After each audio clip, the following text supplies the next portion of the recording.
Yes. Thank you. Did Chris tell you, we'll move that back?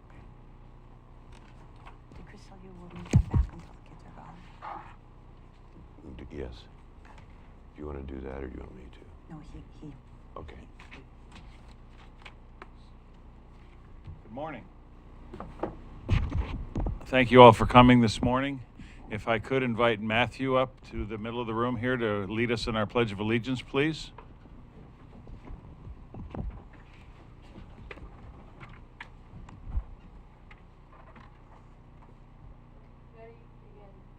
I pledge allegiance to the flag of the United States of America and to the republic for which it stands, one nation, under God, indivisible, with liberty and justice for all. Thank you, Matthew.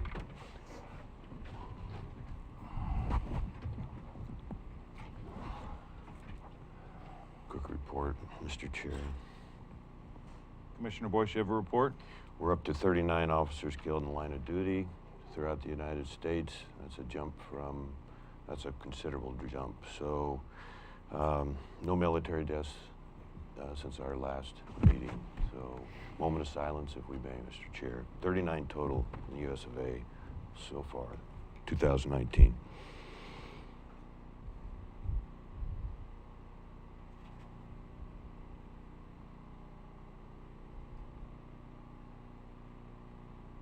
Thank you, Chair Paasch.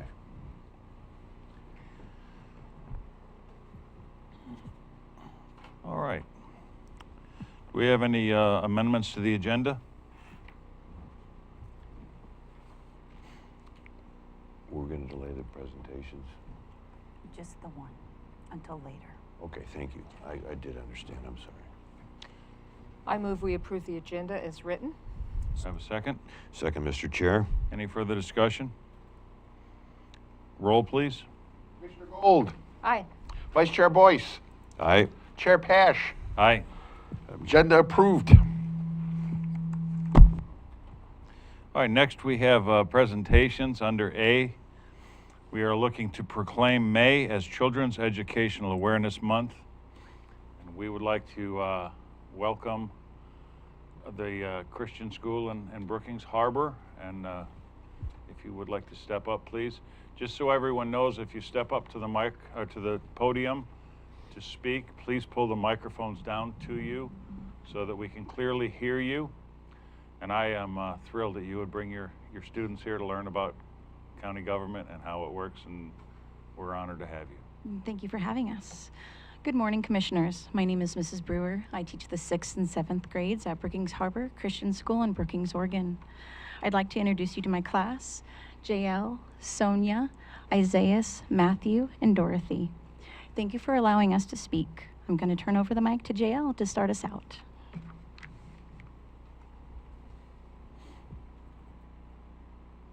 Hello, Commissioners. Thank you for hearing our request.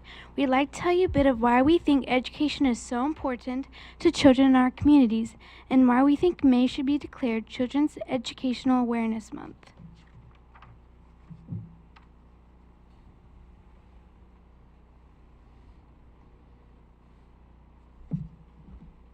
Education helps teach children to communicate. English, reading, spelling, and public speaking classes give students the skills needed. They learn sentence structures, phonics, and different ways to get their point across. For example, doing everyday activities could be challenging if you didn't know how to spell words. Drivers wouldn't know how to stop at signs unless they knew the written ways to communicate. Children who know verbal ways to communicate get in trouble from their parents less than those who don't know how to listen.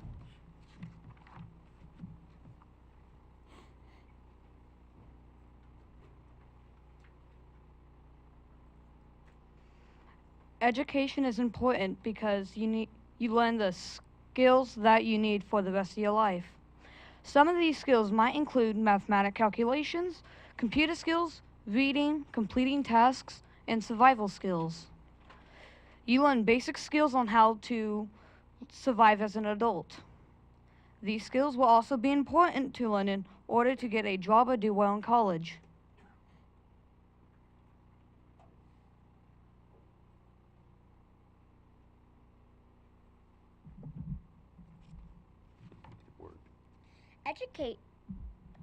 Education helps teach children how to socialize with others. Socializing with one another helps our economy. Our economy would collapse if no one could communicate about what to do with their goods. Products would stay in warehouses, and no one could enjoy our everyday appliances.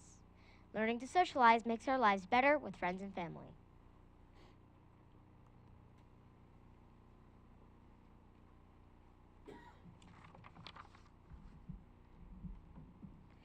Educating children and exploring their interests is very important because it helps the student identify their strengths and their weaknesses. Their strengths often become lifelong interests, and those self-strengths encourage their self-confidence. Certain interests can be therapeutic and provide emotional comfort for the student.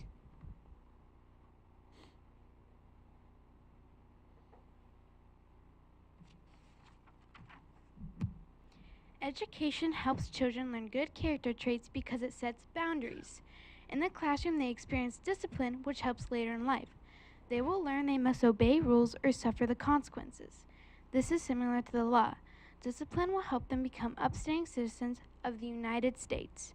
Another good character trait school teaches is accountability. You're responsible for your words and actions. It teaches them their actions and words have consequences, whether good or bad.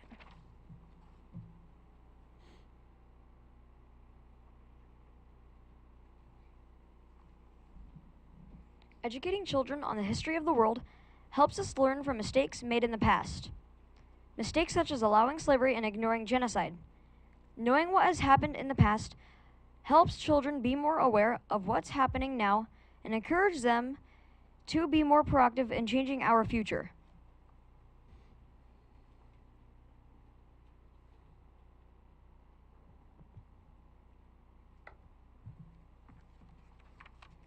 Education helps young people secure jobs and or go to college. In order to go to college, students need to know a minimum amount of history, science, health, English, computer science, and math. Every child should have the opportunity to go to college. Going to college isn't for everyone, but those who want to get a job need an education. They need to know how to learn.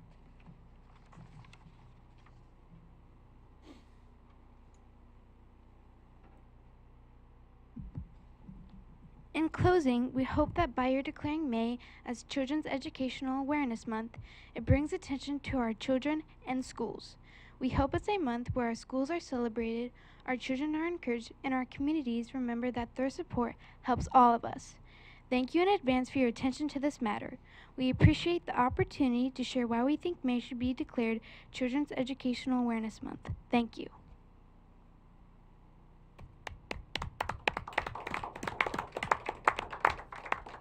Could I ask JL to step up to the microphone, please? JL, do you plan on going on to continuing education for on to college? Yes, I do. Have you decided where you're going to look to, what you're going to look to be yet? I want to be a prosecutor. Prosecutor, okay. Is there anyone else that's looking in this group that's looking to go on to further education into college? If you'd like to each step up to the microphone, tell us what you're looking forward to doing in the future as of now. We all know we can change. I would like to be a lawyer. A lawyer? Mm-hmm. And would you like to be a prosecutor or on the other side?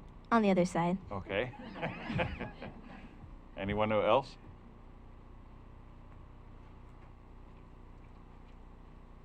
I would like to be a paleontologist. Paleontologist. Wow, that's great. Yeah. I can barely pronounce that one. Anyone else?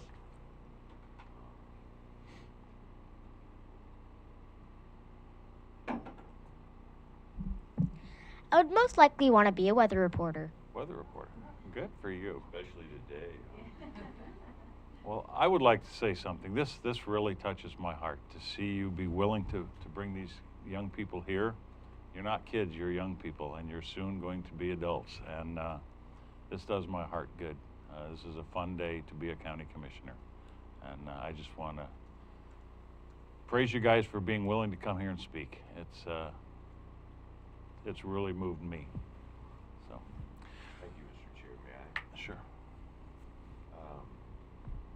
That's one of the best presentations I think we've ever excuse me, I was gonna run to my office and get something for them. I have to look after them every now and then. Don't you forget that. One of the best presentations we've ever had. Were some of you nervous stepping up to the microphone? You know, really, honestly, in my opinion, you all did very, very good. And that's a good sign. You know, the time you talk about education reminds me when I was in junior high, I would have been a lot better off if I'd have spent more time in the library, you know. So welcome. I'm going to run to my office real quick, if I could be excused, Mr. Chair, for just, I have something I would like to give you, and thanks for making the trip up here today. The great work you're doing. I'll be right back. Do you have any comments, Commissioner Gold? I'm just really impressed. Is your school on Cape Farello? We are. Okay, I drive by that all the time, and you do good work, so continue. I have a question for JL. Sure. JL? Would you step up to the microphone? JL, if the county declares May Children's Education Awareness Month, where do the other schools stand on this? Do they support you? I think that they would support this because it can be a really good thing. It can draw attention to the teachers who work so hard, and we could do a lot of cool stuff with this if it did become Children's Educational Awareness Month. Okay, do you recommend that this be maybe Children's Education Awareness Month every year or just this year? I think that it should be every year, because then it would not fade into the background and everybody would be reminded of it each year. Good. Bravo. Thank you. I have one more thing also. Would you be willing to maybe have your group, if this commission were to agree to make this Children's Educational Awareness Month, would you be willing to perhaps send a letter to the other schools asking them, or going to meet other school principals as your group and form a group that goes and asks these principals of these other schools to agree to this and come together as a county? I kind of lost my train of thought there for a second, but actually just to get all the other schools on board with this as one group, so that they know what you've done and you're asking them to join join in on this. Yes, I would love to do that. Okay, great.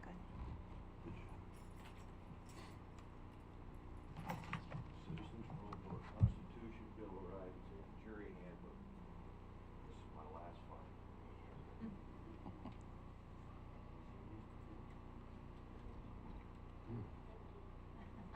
I'm gonna have to look over their shoulder. Thank you again. Thank you.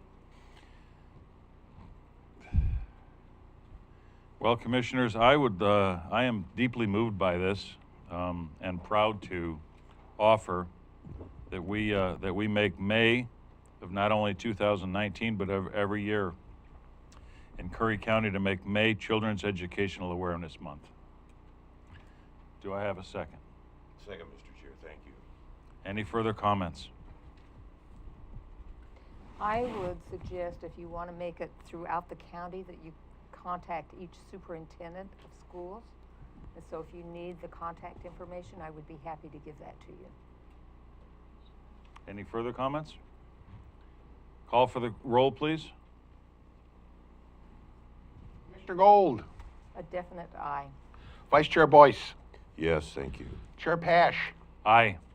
Motion carried unanimously. May is proclaimed as Children Awareness, Education Awareness Month. Good job, guys. Good job. I think Julie's going to have an actual document for you later this morning that the commission will sign. Oh, here it is. Were you going to read it? Yes, I will. Okay. Before the Board of Curry County Commissioners in and for the County of Curry, Oregon, in the matter of resolution proclaiming May as Children's Educational Awareness Month.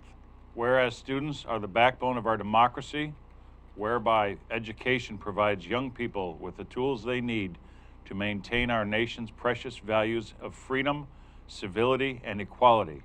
And whereas by equipping young Americans with both practical skills and broader intellectual abilities, education gives them hope for and access to a productive future. And whereas schools are community linchpins bringing together adults and children, educators and volunteers, business leaders and elected officials in a common enterprise.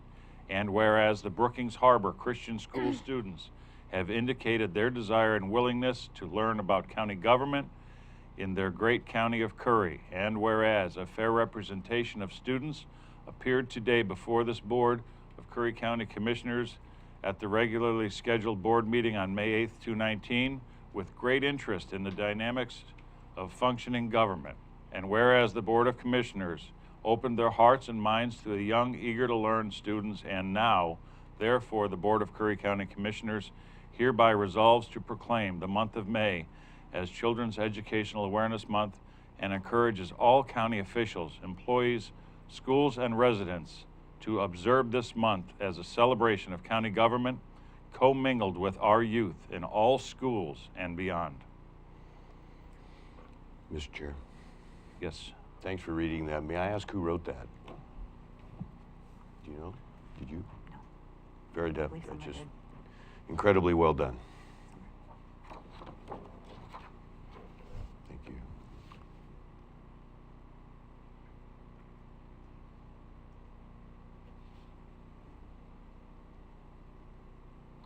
Commissioner Boice, I think Brenda Starbird had a hand in that. Counsel Huttl. Thank you. Yeah.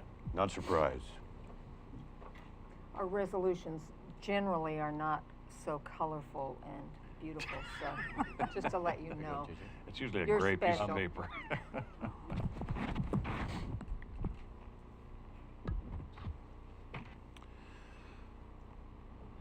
All right.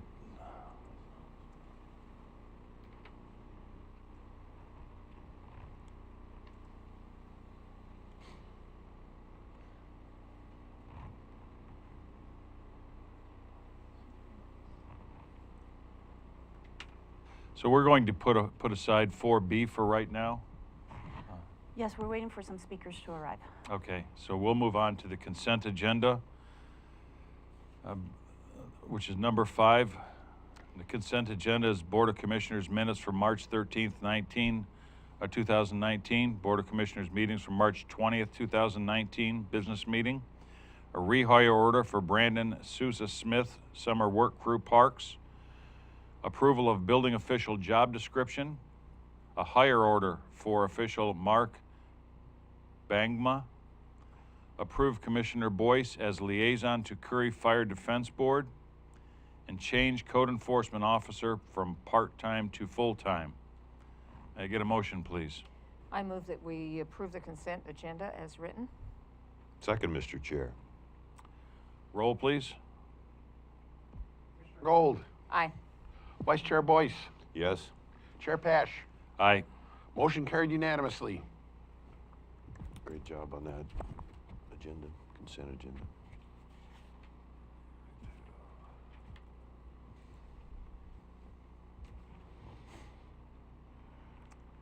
Okay, we're going to move on now to 6A, State Parks Floras Lake Land Swap.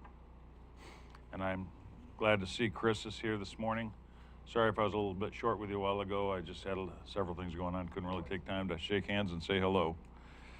Just kind of wanted to, if we wanted to have some public comments here first. Tim Palmer.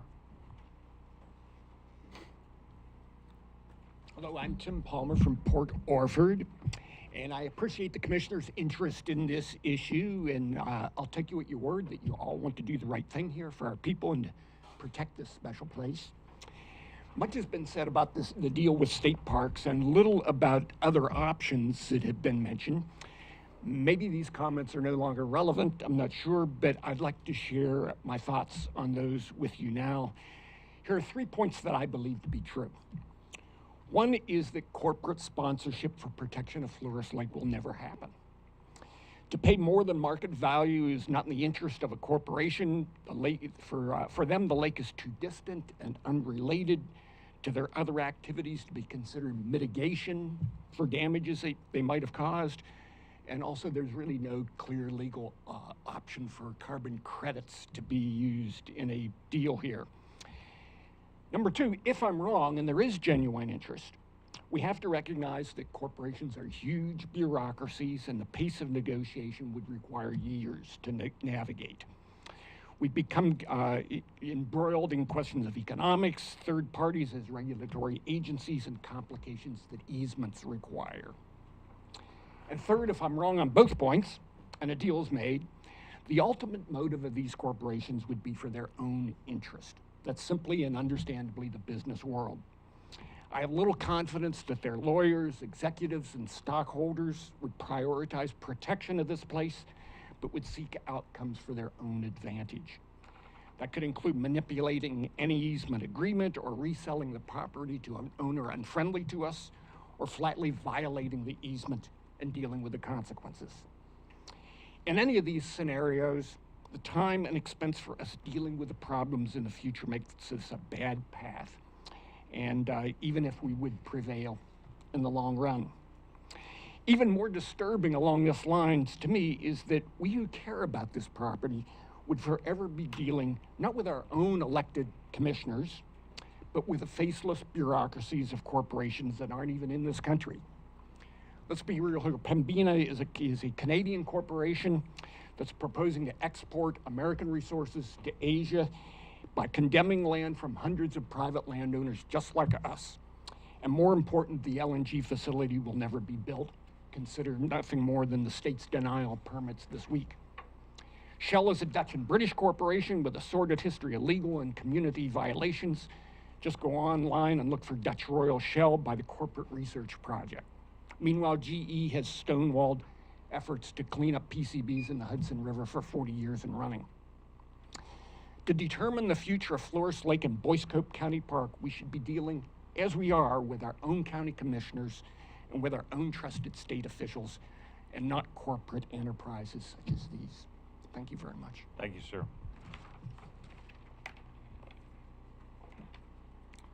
Ann?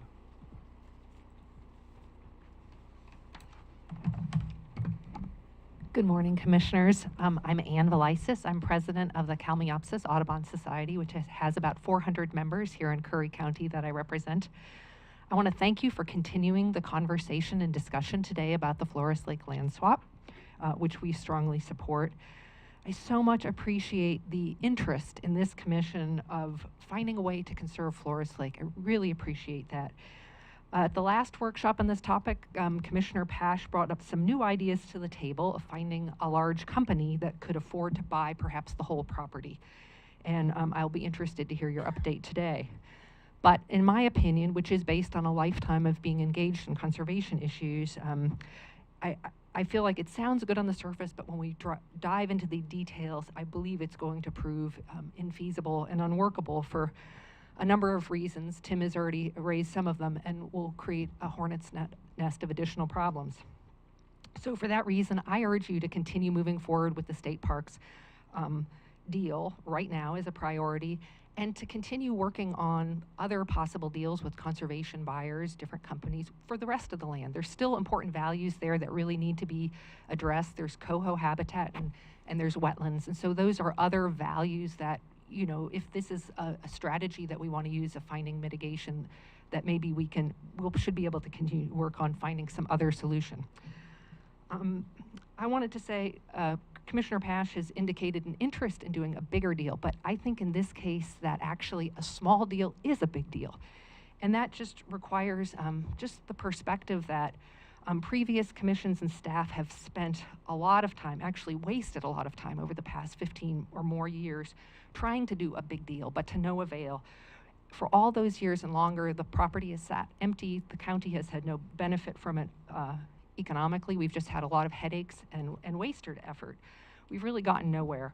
The deals have, this deal came about because previous commissions and citizens came together and said, let's work towards something proactive. Let's get something done. Let's stop wasting time. We have seen over the past 15 years work get lost. Work that's been done had to get redone. Information get considered and forgotten as people come and go. So it's very frustrating to citizens. In recent years, I think more commissioners have realized that there is no single bullet for this area or even for solving all of Curry County's problems, and that perhaps a good way to go is to work towards finding getting little things moving in the right direction. And if we can get a lot of those things happening, that will be the way we succeed. And I think this is one of those cases. We have a solid deal teed up and ready to go with a very trustworthy partner, State Parks. And also just want to say, most often to accomplish something big, it often takes doing small things, one after another, with diligence and attention. And so I think we should please not let the perfect be the enemy of the good in this case. A bird in hand is worth two in a bush, and so I thank you for considering my comments and urge you to work towards making a deal with State Parks. Thank you very much. Thank you. Mr. Morrow.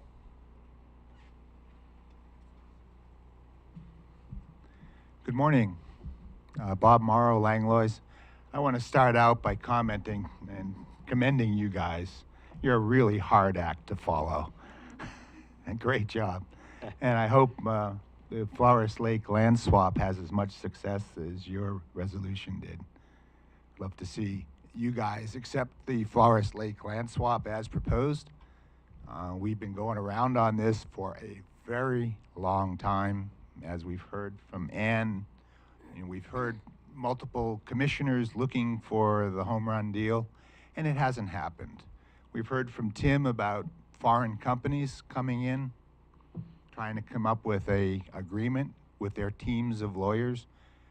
They really don't have a lot of interest in what the citizens of Curry County are about. They don't live here, they don't want to live here, they just want to take advantage of that. Chris Huttl in the state of Oregon, however, different story. They will take care of the citizens, not only of the state, but also of Curry County. So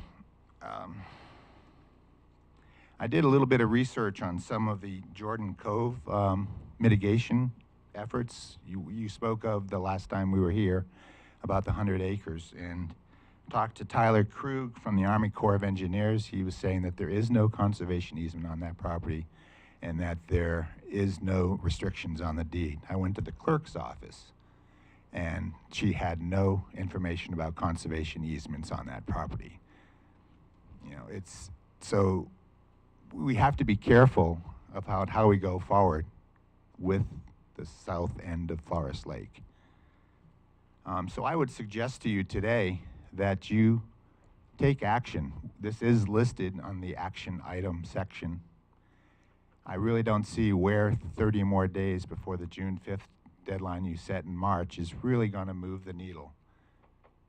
If you're talking with corporations or even the Oregon, Southern Oregon Land Conservancy, I talked with them.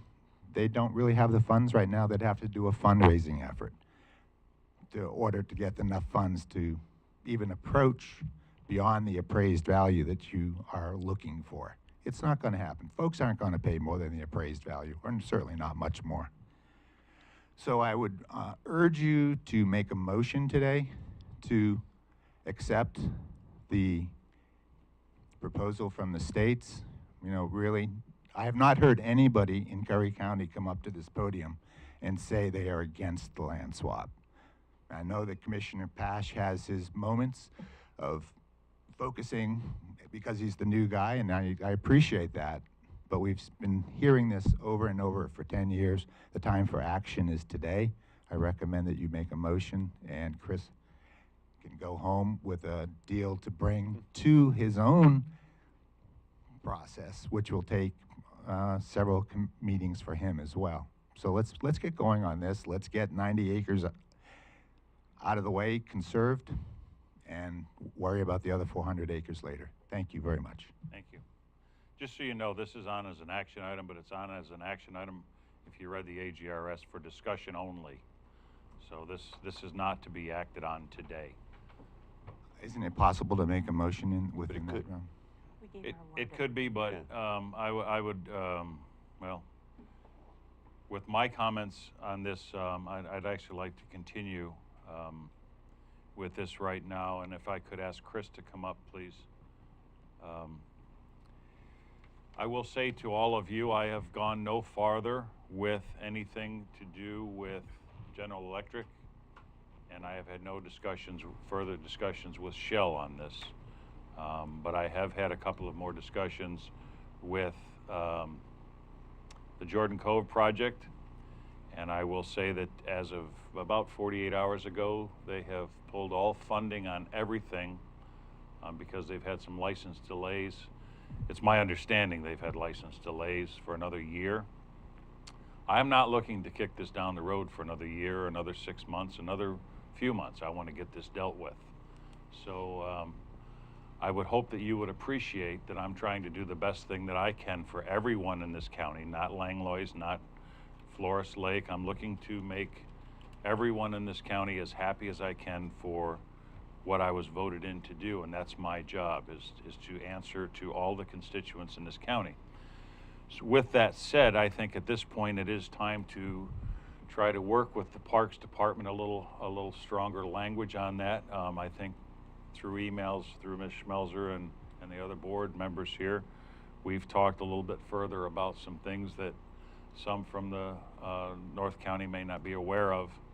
But I have also had some conversations with Jay Trost about McVeigh and some of the other properties that are available in the county. And you kind of touched on it lightly in an email that there may be some interest in that. And I was just wondering if you've had any further conversations with anyone and above you on that, as you said you may have to have, and if you got any farther along on that. Yeah, Chair Paasch, members of the Commission, Chris Havel, Oregon Parks and Recreation Department. Our developed McVeigh Rock State Park property in South County has been the subject of trade discussions in the past. And while we would prefer to address all of the state park footprint in the county at once through a master planning effort to look for other opportunities jointly so that we maintain the presence that we need to serve Curry County residents and statewide residents, but we balance that with your desire, your capability to take on other properties for public benefit, that looking at all of that as a package makes more sense. But that said, McVeigh Rock is sort of one of those low-hanging fruit properties where we have entertained options to transfer to the county in the past, and we'd be willing to continue those discussions if that's the option that the county commission wants to pursue. For this proposal, it's a little more complicated. It's not as ready to go as the Port Orford Cedar Wayside property, mainly because there is a state law that prohibits us from transferring oceanfront land that's inside the beach zone, pardon me, not oceanfront, that we cannot transfer that to any other non-state entity. So because the McVeigh parcel crosses into the ocean shore zone and includes a substantial amount of ocean shore zone property, it gets more complicated. So if, and I'm here not to make a presentation, but to simply answer any questions that will help you move toward a decision in advance of our June commission meeting, our own commission meeting, or I can give them an update. So if you want to pursue a McVeigh Rock, Floras Lake as a package, we're certainly willing to come to the table on that. It will take longer, and there's no guarantee of success there because of these other complications. For Port Orford Wayside, if you're ready to move beyond that as a group, I'm willing to here to help you in that conversation. What we're looking for now, especially for our June meeting, is a clear sign of what you're interested in. Is it Floras Lake, Port Orford Cedar? Is it Floras Lake and McVeigh Rock? Or are we moving past that now and going to wait for our master planning effort, which will be in the 1921 biennium for us, where we come back with our state park planning crew and you and our local field staff and look at the total state park package. Where do we want to make trail investments? Where do we want to make park investments? What's the public service provided by the state park footprint in the county? We can move to that if that's where you're comfortable. So I'm really here just to let you know that McVeigh Rock, certainly, if we want to go through that, but there could be hidden pitfalls in that could derail the whole thing. I don't know. I was told, and this is just discussions with people, that actually the state came to the county with McVeigh and offered it to them, basically, and said, we'd like you to take this. Yep. And this was about 3 years ago. That's right. So I don't know how deep the pitfalls would be on that. If it could get handled pretty quickly, I think it would be great. Commissioner Boice. I have good peripheral vision, by the way. Thank you, Go ahead. Mr. Chair. Yeah. That is my recollection, but I've never heard the concern you have or you just identified as far as state law that would prohibit that. I might have missed it, and that's okay. I just want to finish up here real quick with keep this discussion going today. A lot of people traveled here. I think that's your intent. I just want to kind of support that, and I think a lot can be done today towards getting a better idea where we are and how we can proceed, perhaps how we should proceed. Thank you, Mr. Chair. So you might want to, if I may ask, you might just want to go ahead. Stay up there for a while. One second, please. Let me look at some notes. Go ahead. I have a question for you, Please. Chris. If I remember correctly, at the last meeting, one of the neighbors recommended that the county take the Wayside property, which is across from a school, and that we use it as, I think it was a shooting range, which is a concern to me. You know, I don't really agree with that philosophy, so I'm just wondering if you feel that that property that we would be retaining next to Floras Lake, if that would be a better site for a shooting range?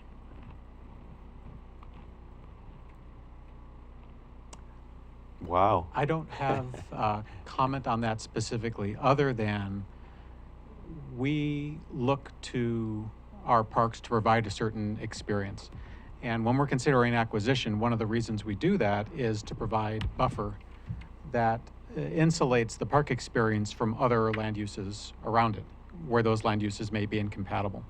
So not speaking about the idea of a shooting range, and I'm sorry, I don't recall that comment, so I haven't thought deeply about it, but I'm just gonna set up Floras Lake as this quiet, peaceful, natural experience, and then just compare that to the experience provided by a shooting range, which is a valuable outdoor recreation experience for sure. The question is whether those uses are compatible with each other. Well, I'm just, you know, if the county, so the state is looking at taking a portion of that property, which means the county retains a portion. And what does the county do with that property? And it's, by the comments made, it appeared to me that maybe that was something that was desired in that area. And I'm just wondering if that remaining county property would be better off for that type of land use than the Wayside property across from the school. Yeah, and haven't considered the kinds of use that you might put the Wayside parcel that we're offering to, and I'll leave that completely in your hands. I would say that adding that 90 acres of county property to the state park system would provide an additional buffer that would make any use on the remaining county acreage possibly more compatible with Floras Lake, because we've got a little extra buffer between us. That frees, I think, some of the options up to do with the remaining county property anything that that is suitable for that property and that passes land use muster. So yeah, I see those things sort of working together. If we were talking about placing a shooting range on the parcel that we're considering adding to the state park system at Floras Lake, I think you would expect us to have some real concerns about definitely. that. I'm just trying to figure out, you know, what we would do with that leftover property. Yes, yes. It makes, I see of now. course, much more sense to us to swap all of our property versus retaining a portion and then maybe having pressure to put some type of land use like that on that property. Yep. Counsel Huttl. Thank you, Mr. Chair, and I took nice. the initiative, but we have a lot of folks in the audience and some newcomers who might not know what we're talking about. This is the northern part of Curry County. Maybe you all have been up, you drive up 101. This is Cape Blanco, where the lighthouse is. There's a school. Okay, I'm being victim of that now. You're doing pretty good. Property we're talking about for the folks in the audience. Oh, stop that. Click on the X on the township, next to the townships, it'll close. Up, right there, yeah. Close, there you go. Sir, trying to zoom in just a little bit more here. Were you going to show the piece by the school? Yeah. So for the audience, all these little crosshatches here and this little bulb here are owned by Curry County. and they were in a crosshatch because at one time they were private development, and then they didn't pay their taxes, and the county foreclosed on this property and owns it. And we're trying to figure out what to do with all this county property up here. It's 400 plus acres. And then this area here is owned by the state, and you have your state parks coastal trail system there, is that correct? That's correct. And so what the state is proposing is we take this part of our property, and then they'd be willing to take that and add it to their property here. And then you've heard from some of the folks in the audience in the row behind you, they more or less live in this neighborhood up here around the park, but they're also, sorry, okay, I said more or less, but anyway, listen, I don't want to quibble. Bob Morrow mentioned he's from Langlois, which is up the road, and Tim Palmer mentioned he's from Brookings, which is down the road. But they also represent the individuals who they said they represent. I'm not going to try to put words in your mouth, but they're concerned about the future of the lake for you know, just keeping it as it seems like as much as it is like it is now in prosperity. So then the state also owns, besides those pieces there, they own a piece down here by Pacific High School. And again, Chris, I might need your help where exactly that Pacific High piece is. It's this here. Yeah, that little green blotch right across from the school here, our park. Yep, so the Pacific High is here, and then the piece of the state's there. So we've been in discussions with them that have kind of been just going on for a while, and this is the further of those discussions to talk about the county getting this piece from the state, and the state getting that little bulb out piece from the county. And so that's just some background for you all. I don't know, have any of you ever been to Floras Lake or up that way? Anyway. Okay, good. Well, I just wanted to give the background of what we're talking about here, Mr. Chairman. Very helpful. People could get a visual. That's all I had, but I just wanted to help everybody understand what's going on as part of the whole government experience today. And that's one of the reasons I invited Chris here. And Chris, again, I'd like to thank you for taking time. I want you to understand that we're not here to waste your time. And I just hope that you understand that. Yeah. And I hope that everyone that has concerns from the Lake Floras area understands that I'm not here to waste your time. I'm looking into this hopefully for the best that we can do for the entire county. So I appreciate the continuing language on this. I personally would like to see, and I know you mentioned a couple different scenarios there. I personally would like to see this getting worked into this whole deal, if that's possible. But that's just my, you know, we have two other commissioners here that have a vote in that. But if we could work McVeigh, somehow work McVeigh into this, because it was offered to the county a few years ago, and if we can get around that state language on this, I would like to see that included in this deal, and then to work in partnership with state parks to do whatever this county can do to better our state parks, and also the state to work with us to make Oregon a better experience. I'm very interested in conserving these properties in perpetuity and protecting them for our grandchildren. So that's where I am with it. Sure. Thank you again. Initially, no, I'm not interested in the McVeigh Park as part of this deal, because I think the deal is pretty crisp. I think you're taking a risk, the county's taking a risk, but the whole broader picture was starting that process, a relationship between the county and the state. I think we all have the same interests when it comes to that property. So there's even been some enthusiasm, some momentum. And so as we move forward, there's also a trust relationship. The more I meet you and your people, the less bureaucracy I see, which is also, to me, very encouraging as a citizen and, you know, as a county commissioner. So frankly, you're staying true to your word. You researched this, you've spent a lot of time on it. I have to admit, I even had a little hope that it was, you know, could be a very clean deal on the other 400 some whatever acres, Mr. Chair. And I think that door's still open.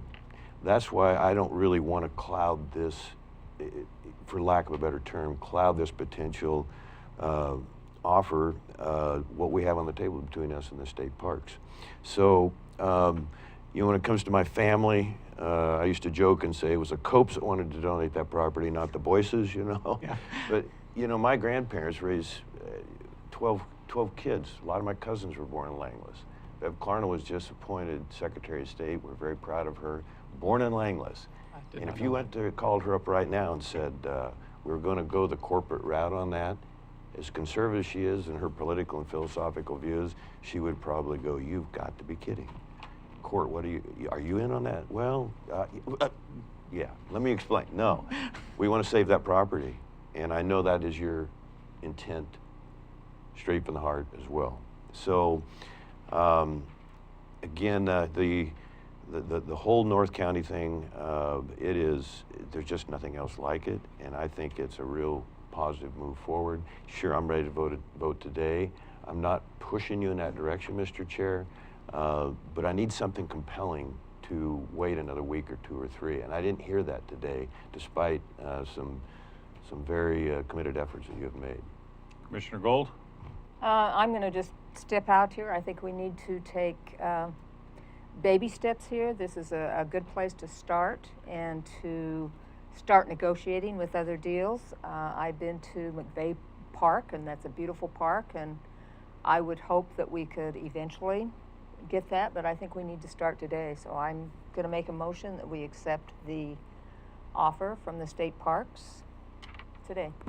I have a question. What is that offer and the details of that offer? I don't want to, pardon me, Mr. Chair, but I don't want to get out ahead of this to just, where is it? Are you in agreement to keep the discussion? Thanks, Mr. Chair. Do you see my point? There are 3 different offers, actually, I believe. One is 70 acres, one is 90 acre, or 70 acres with a 20-acre easement, or easement of protection, and actually, there were 2 offers, I believe, not 3. Yeah, it was the second offer that you had said that you would be putting trails on it and so forth, and I thought that would be really good for Boice Cope Park, the one we've got right now. So I'm going to make that motion. Do we have a second? I'm not going to second till I'm comfortable that you're okay with the discussion level we've had and whether you want to carry on anything additional. I want to give you opportunities. I am one voice in this board, and you've already said that you think that you've heard nothing that needs to bring this board any further down the road. So if you'd like to make a second, that's fine. Okay, let me, if I may, Mr. Chair, let me clarify. I just heard you say that I didn't want to bring anything further down the road. If that's the way it's interpreted, that's not what I meant. I'm ready to vote today. And I want to give you an opportunity to say, no, we need to delay this a little bit longer for whatever reason, and I would support you on that. But if you don't have that, then yes, I am willing to absolutely willing to second Commissioner Gold's motion. Well, it's like I've told this board and I've told the citizens of this county. I'm not going to kick this can down the road. You know, I had an interest to talk to some people, some corporate people, about conserving the property. They all got back to me. We've talked about it on several occasions, and they've come back with no responses on that. So do I want to, you know, keep looking? Would I like to? Yes. Do I think it could be fruitful? I would say probably minimally yes. But, you know, again, what was a gallon effort? It's frustrating for me because I think there's more here than we're seeing, and I feel like the hammer, because it's been being worked on for so many years, the hammer's kind of fallen on me with this because I've only been a commissioner for a few months and been able to work on this. If I took you in my office right now, I got a file this thick on it. That's how much work I've done on this. So, you know, it's frustrating for me because I would like to have another 6 months to work on this, but I know that's not what everyone in this county wants. So, you know, we've got a June deadline. Am I going to get any farther on this between now and June? Probably not. So would I really like to have a great relationship with our Parks Department and hopefully have a future that we can work something out with McVeigh to grow the parks in this county and conserve them in the future? Absolutely. And Mr. if Huttl? I may, just to clarify the offer here, that in exchange for our Port Orford Wayside property right along 101, which is undeveloped, that we take ownership of 90 acres of county property adjacent to Floras Lake, which constitutes the 70 acres you originally offered, plus another 20 acres in the same cove to balance the value between the properties, to make them roughly equivalent. So that's where the 90 acres comes from. There originally was a 70-acre offer. We're going to add 20 acres to that to get to the 90. So that's the property part of the proposal. There's a series of conditions that you've requested that we find agreeable, that we enter into an investment plan for trails to connect the Boice Park with Floras Lake and on to Cape Blanco. We don't know what the extent of that investment is. What we're saying is we need to sit down and develop a 5-year investment plan for trails in the area. That's fine. That we also engage in a long-term conversation about the possibility of additional land transfers with the county, between the county and the state park system. And that's what I mean by entering into our master planning process in the 2019-2021 biennium to look for other opportunities for property transactions. I don't know what that looks like. I don't know which acreage it involves, whether it involves the remaining 400 acres or so along Floras Lake, acreage that we're not especially interested in, but there may be other opportunities. So let's go into our master planning process and talk about those other opportunities as they come up, but sit down and actually talk about it rather than talking about it. So, and I'm sorry, there was one other thing in our offline discussion, and I can't recall what it is, but those were the two salient ones: trails planning and additional master planning. So, Counsel Huttl. Oh, thanks, Mr. Chair. So again, this was listed as a action item, but it's also on the AGRS said discussion only. So I'm not sure that your staff is prepared to give you any advice or direction on this. I think what usually happens at a presentation, the board would give direction to staff to bring back a document with the details that have been discussed for consideration and ultimate vote. And that's what I would interpret the motion today to be, to direct staff to bring you back a document that would contain all the details that the state parks representative was talking about, whatever conditions we were going to impose, for you then to know exactly what was before you to vote on.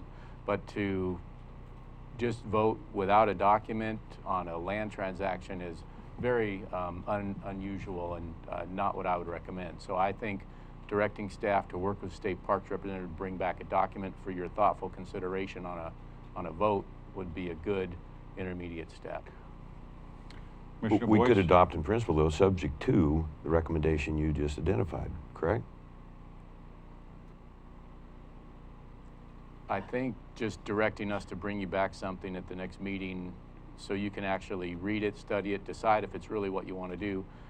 It's the same thing. You're giving us in principle saying, go ahead and bring this back to us, but without all the details ironed out, I'm not comfortable, that we can have an agreement. Ms. Schmelzer? I would agree with counsel. I think we need, if we're getting a direction, we need to come back with something that is in the form with a legal description and details.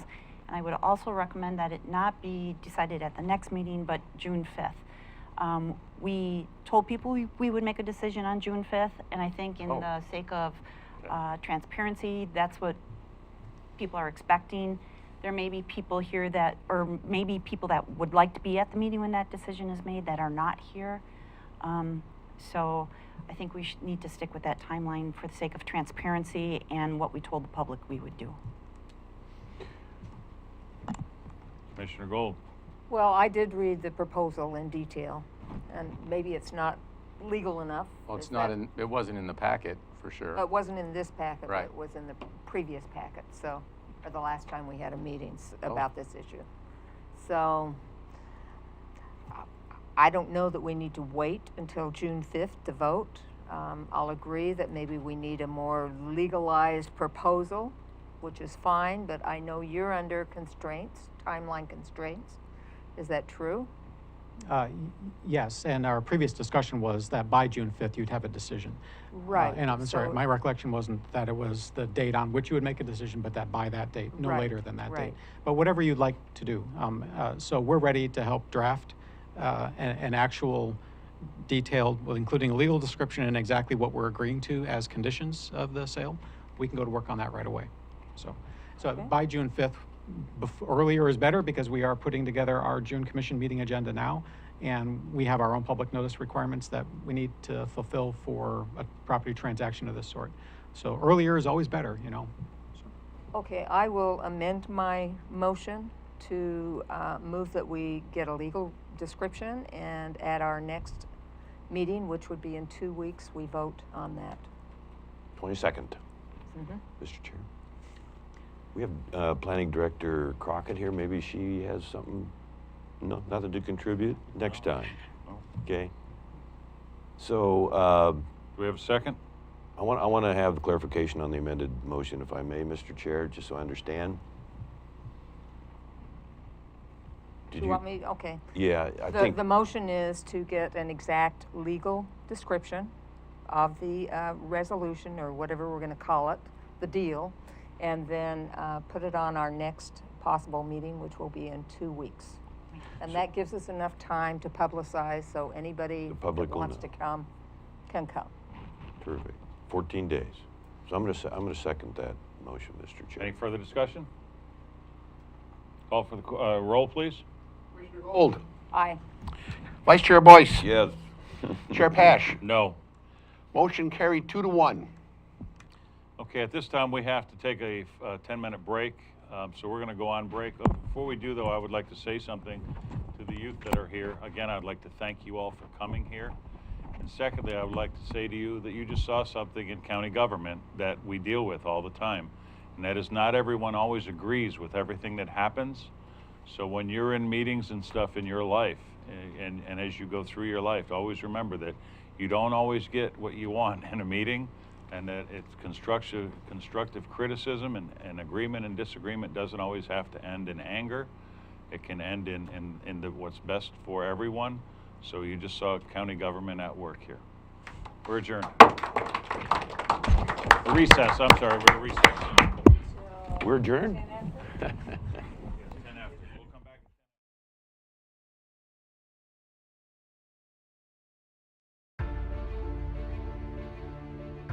If yours is the next big idea, and you need the right place to fine-tune it, build it, launch it, if you're only your best when you can play more than you work, if inspiration comes from the outside, you belong in Curry County. The westernmost point of the land you love, and the edge between familiar and uncharted. Break the pattern. Be where the airports are as close as the beaches, and industry and recreation never cease to amaze. Dock, dive, and dine in a single day, and never lose your connection. This is the threshold of the West. Live where you can do you, and do it well, at the farthest point from ordinary. Curry County, living on the edge.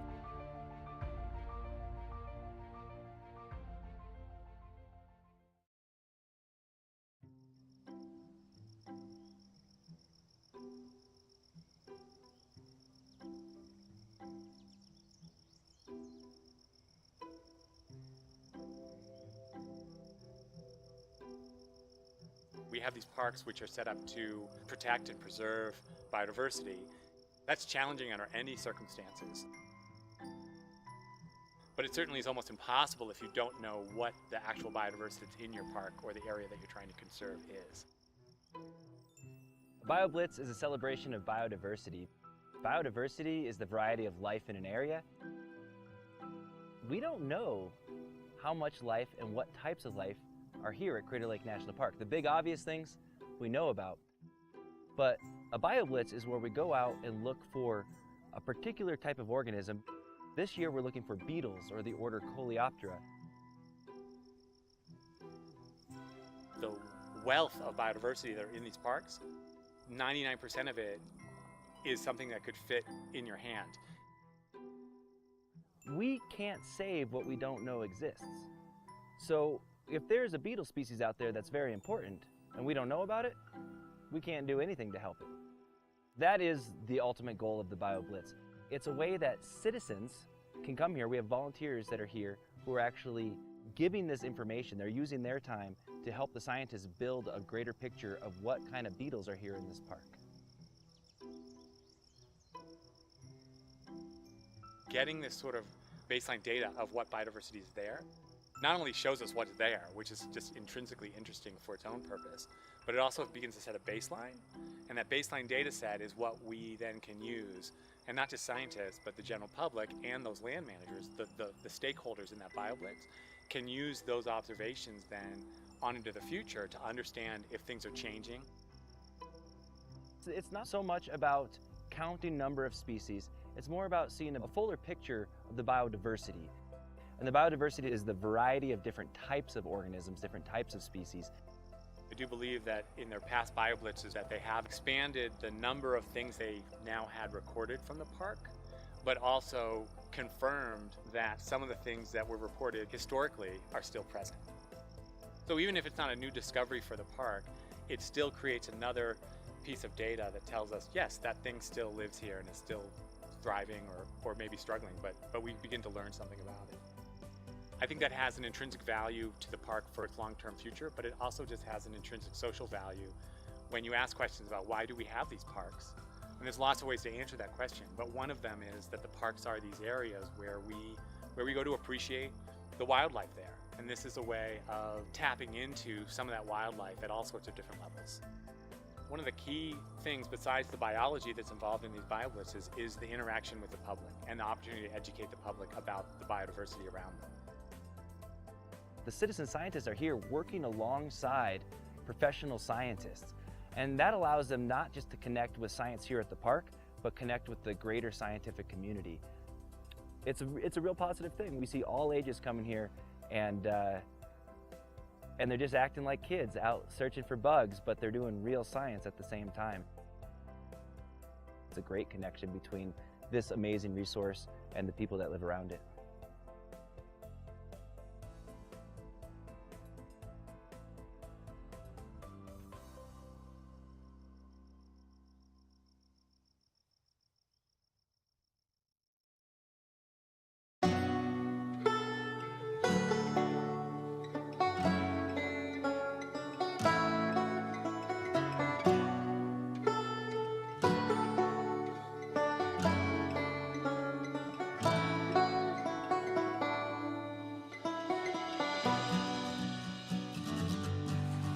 One of the things I really appreciate about our entire region is that we embrace who we are, and I think that's what unifies us.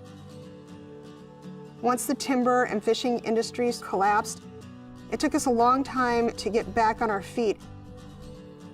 People didn't quite grasp the idea that once these jobs left, they weren't going to get other family wage jobs, and it crippled us.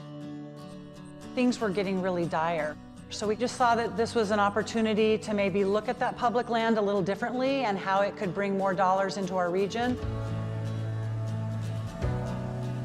The Wild Rivers Coast is so unique because there are more wild and scenic rivers here than anywhere else in the lower 48 states. The scenic beauty is just amazing. There's so many different places to go, from the national forest down to the protected ocean, and it's just a really special place. I guess I didn't really know how special it was, though, until I moved away to Portland and came back and saw all the potential here. We're uncrowded, we're unspoiled, and we're a little difficult to get to, but my God, once you come here, you fall in love. We just thought if we could pull people to come into this Wild Rivers Coast and stay longer and explore a little farther into our backcountry, there was a lot of opportunities for them to experience. I think our whole future is at stake here. This area is ready to go. We just need to give it a little kick in the butt.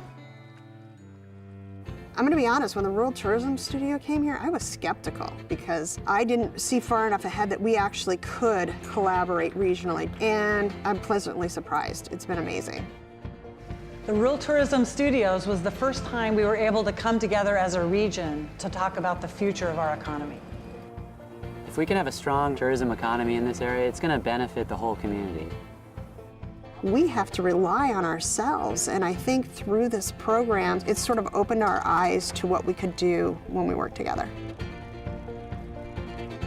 Community leaders really focused on 3 areas: outdoor recreation, food and agricultural tourism, and really building community relationships. In our area, a lot of the food that's grown all gets shipped away. And so now we're realizing that we can capture some of that local food that's grown here. The Eat Fresh and Local Action Team has hosted a series of networking events bringing together the area growers with the area vendors so that we could have more local food available to the visitors to our area. And now we're seeing more local food in our grocery stores, in our restaurants, and we have a new local food co-op. We created a farm trail from Bandon to Port Orford. We did 9 U-Pick farms, and it just gained traction, and people loved it. Langlois is less than 500 people. It's very small. So we have to bring in tourists. And being on the farm trail, even though it's just beginning, has really helped do that. We really want to make it a destination for anybody. My mom and I began Dragonfly Farm just 3 years ago. When I found out that I could grow a seed and turn that into food, it was like, oh my gosh, why wouldn't you do this? I just quit my day job and I just signed the paper to be an official co-owner of the farm. This is what I want to do for the rest of my life and grow with the community. Out of the Outdoor Recreation Action Team, we came up with a series of maps that show where the best places to go recreate are. We know where we're going to send people now, and we got a great map that shows all the best places to go see. For us to get a mapping project done to this extent is pretty impressive. We're patting ourselves on the back. I don't know if anybody else is, but we're doing it. From that, we decided that there was some places that needed help, so we came up with a mountain bike plan, and we also worked on designating a state scenic bikeway. The Outdoor Recreation Action Team was also looking at how we can make scuba diving better in this area. So we came up with the idea for a scuba fill station. So now people that want to come and dive in this area, they can dive for multiple days because they can get their tanks filled up again. When I started the Rural Tourism Studio, my business, South Coast Tours, was really small. And now we've grown to about 5 or 6 guides, and we're doing tours all over from Brookings all the way up to Coos Bay.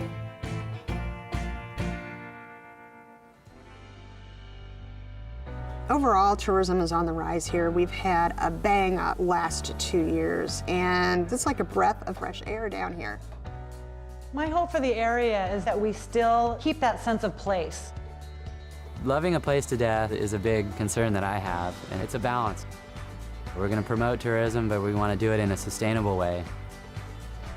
One of the biggest reasons that this area has been so successful since the tourism studio is the people that are involved. We have a lot of great, motivated, smart people who understand the need to promote tourism in the right way, and it's really all about the people.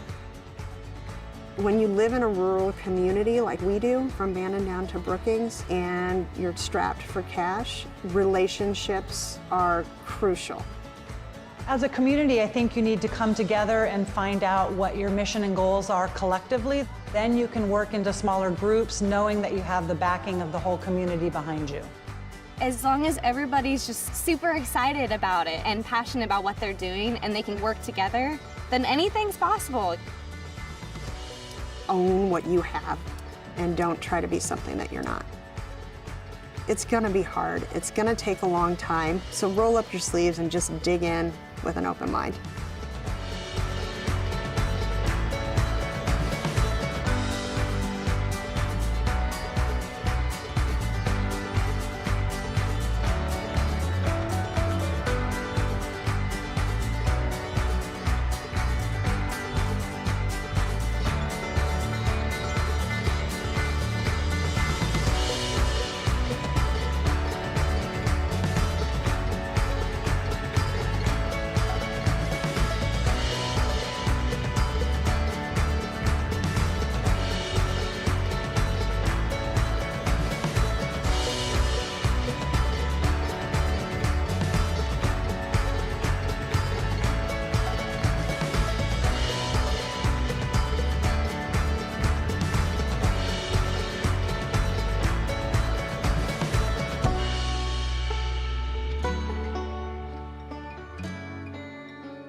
National parks are one of America's crowning achievements. After all, it was in this country that the idea of setting areas aside for preservation was born.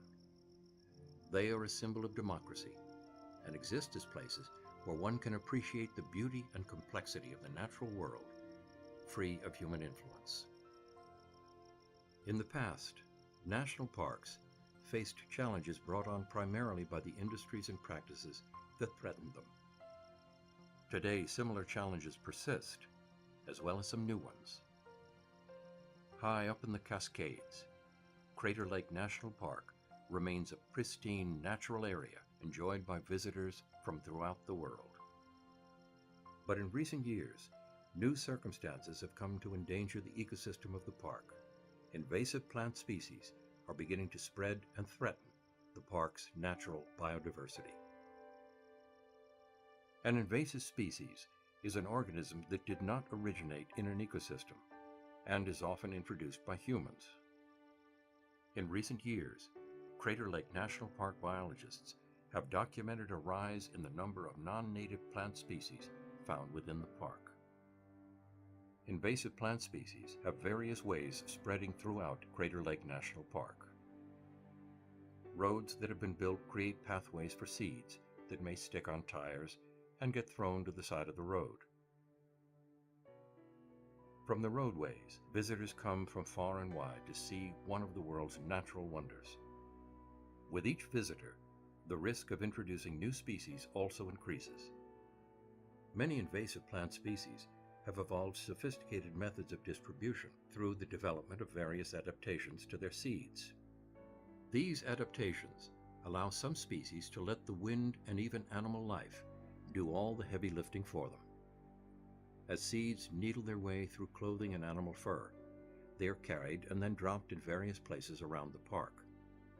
There are many reasons why new species are entering the park at an increasing rate. One of the factors responsible are the effects brought on by climate change. Due to warming winters, the snow-dominated season of Crater Lake National Park is becoming shorter. Snowpack, that is normally around for most of the year, shortens the period of human impacts, such as high levels of summer visitation and infrastructure maintenance and enhancements. With climate change increasing the frequency and severity of drought and lengthening the snow-free period, the factors that are disturbing the natural environment are amplifying. Snowmelt, that would linger for most of the year, is melting much sooner than usual. Snowpack acts as a barrier to both plant and animal species.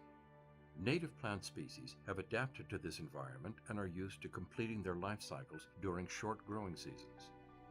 With the lengthening of growing seasons, native plant species are now vulnerable to increasing competition from invasive plant species. The risk of forest fires increases with rising temperatures as well. As growing seasons lengthen, so do fire seasons. Areas affected by forest fires open up new habitats for invasive plants to move in, creating areas where non-native plants can find solid footing in the competition against their native neighbors. Newly introduced annual grasses fill spaces of forests and meadows and act as a medium for fires.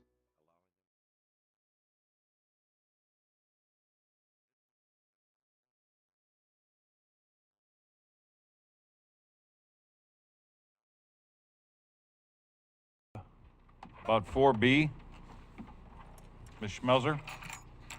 Yes, Commissioner Boice. Oh, wait a minute, I'm sorry, Ms. Schmelzer, we have one public comment. Mr. Barnes? Okay. Okay, Commissioner Boice had requested this be put on the agenda. He had proposed a presentation to just educate the public and the board about adult businesses and what the codes currently say and some of the societal issues. One of the speakers was Liaison. She had to leave. She did leave some information for you though. It was put on your desk. And the other speaker was Skip Hunter, who did not show up today. So I did speak with Commissioner Boice, and we discussed the fact that since this is something that was of concern, he did receive a lot of comments from people regarding adult businesses in the county. My recommendation to him, since the speakers are not here, is that staff just look at this a little closer and see if there is anything we can do, and then bring it back to the board, perhaps at a later date in an ordinance fashion or some update, basically, on the issue. All right, thank you. Commissioner Gold. And I just noticed in your, I believe it was in the packet, about some of the legal ramifications, and you have to treat all businesses equally. You can't just all of a sudden say, just because you're doing this, you can't, First Amendment issues, so. Yeah, there are a lot of First Amendment issues that certainly come into play. A lot of legal issues. There are some zoning things you can do through zoning, very limited, but there are some things you can do. So the planning director and council and I can discuss it and just come back to you at a later date with more information. Okay. I think we also need to look to maybe setting guidelines for business licenses in the county. Yes, and we are still working on the business license ordinance. I'm trying to find the Word version of the draft that was reviewed by the last board. So we can tweak that a little bit and bring that back too. Now, whether we don't let, people, when they come in and want to open a business, they understand fully what the guidelines are to be able to open that business in the county. So we need to set those in the county. Mr. Barnes, did you still have a comment?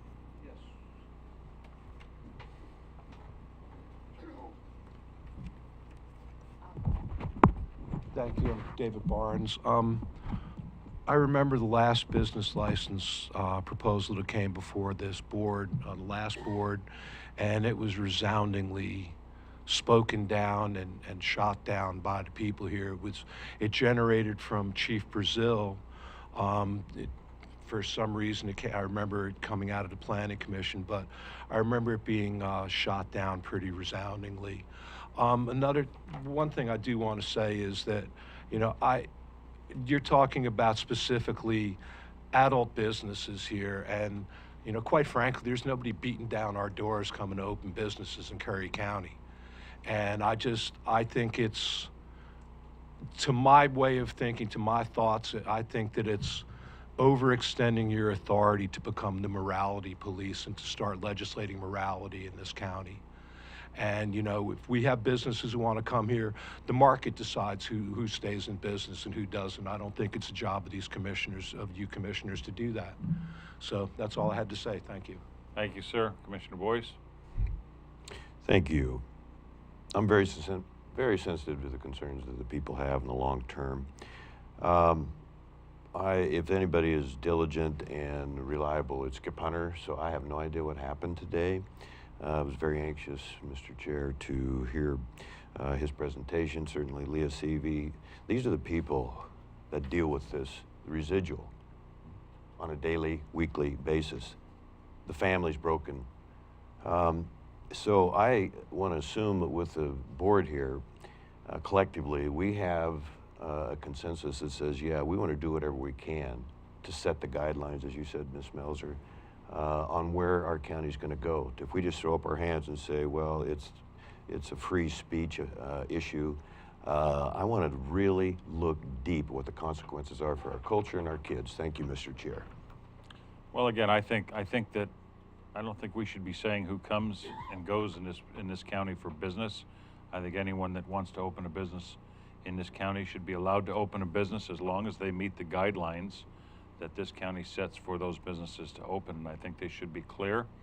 And if it's an inappropriate business, whatever it may be, perhaps the zoning of that business becomes important as well. You're not refusing them to have the business, but you are at least restricting the location of the business. So, Mr. Chair, there are people in our county that absolutely believe that within a few years, I guess the kids are gone now, but the sex trafficking, young kids, anybody that wants to promote that is not a growing issue in our country, and that any notion that we are somehow isolated from that, does that come back to the adult bookstore? I don't have enough information and background and experience and study to determine if there's a connection.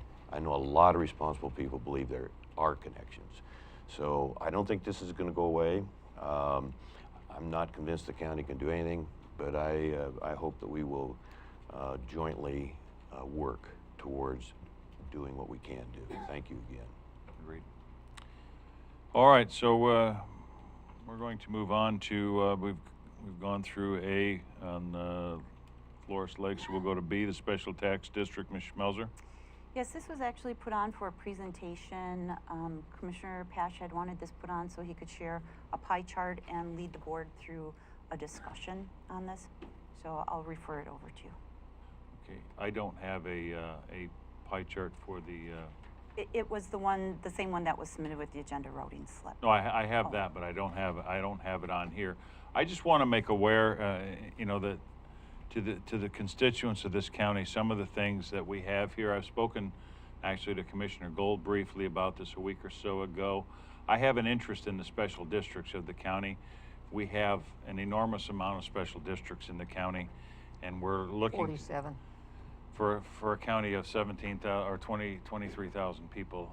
Yeah, I think it's one of the largest in the state per capita. So we're looking to possibly consolidate some of these special districts. We're going to look to have some meetings with some of the special districts in the county in the coming weeks and months to look at their budgets, to look at where they are. There may be a couple of special districts that aren't necessary anymore. I think we've identified a couple that aren't active at all anymore, that we may be able to get rid of, and again, to consolidate a few more. So there wasn't a whole lot that I had on this right now, but I will say this, you know, a couple of numbers for the county to let you realize, and again, we have a June 11th meeting with the schools and SWAC, which will be a workshop that I hope will be well attended. But when we see things like the entire general fund for our county is $1.8 million, and just SWAC's tax district from this county is 2.137, 2,137,000 for the campus down in Brookings, and the entire general fund of this county is only 1.8 million. It just, these are things that we want to talk about because they need to be talked about. I think we need to start a conversation on these at a minimum. Commissioner Gold? I think you need to be aware of the process to dissolve a district. I just happen to have the paperwork. If you'd like that, I've got that. It's pretty complicated. It has to go to the voters, and it's one special district at a time. You can't just, and then not only that, if you want some of that money to come to the county, the voters have to vote on increasing the property tax. So it's not an easy process. Right, we talked about this briefly a week or so ago, and you did offer this document to me a couple of weeks ago. And I understand that this is something that the voters would have to go through on a line-by-line item. I'm not saying that I'm looking to dissolve districts. I'm looking for districts to come in and let's talk about their budget lines, and can we reduce some of these that have maybe been increased over the years, and they've got excesses in their budgets. I'm looking to better the bottom line for the general fund of this county. And, you know, again, I'm not saying we're going to accomplish anything, but we need to shake the bushes here and see if, you know, if we can accomplish something. I think if our voters are informed about where your money goes, and I'm telling you that, you know, one district gets more money than the entire general fund of this county, I would imagine our constituents in this county would want to have a good accounting of that, and you would want to know where your tax dollars are going. So that's all I want to have, is I want to have information brought into the county so that we can relate to everyone in this county where their tax dollars are going, and making sure those dollars are well spent. I would also like to talk with Mr. Barnes maybe later this morning, or at your convenience, sir, about some potential questions that I have on some things that you may be able to answer with your expertise. That's all I have on this, Ms. Schmelzer. Okay, thank you. So we're going to go now into 6C, Commissioner Boice, Wolf Compensation Package. Well, I just want to encourage the board, I assume this is an action item, that we can form our own Curry County committee. It's the it's got different titles, you can correct me, but it's either the Wolf Advisory Committee or the Compensation Committee for Ranchers and Farmers. We were turned down by the Oregon, that's a program under the Oregon Department of Agriculture, and we went to a lot of work to send them a letter, if you recall, Mr. Chair, asking if we could join forces with Coos County, and unfortunately we were turned down on that. The answer we got was not satisfactory, but nonetheless we're on our own, and so I'm hoping we might be able to turn that to our advantage, subject to the board's approval. I have 3 people that are committed and willing to serve on that committee. So I think we need to vote today to go ahead and, as I understand it, form that advisory committee. Should we call it?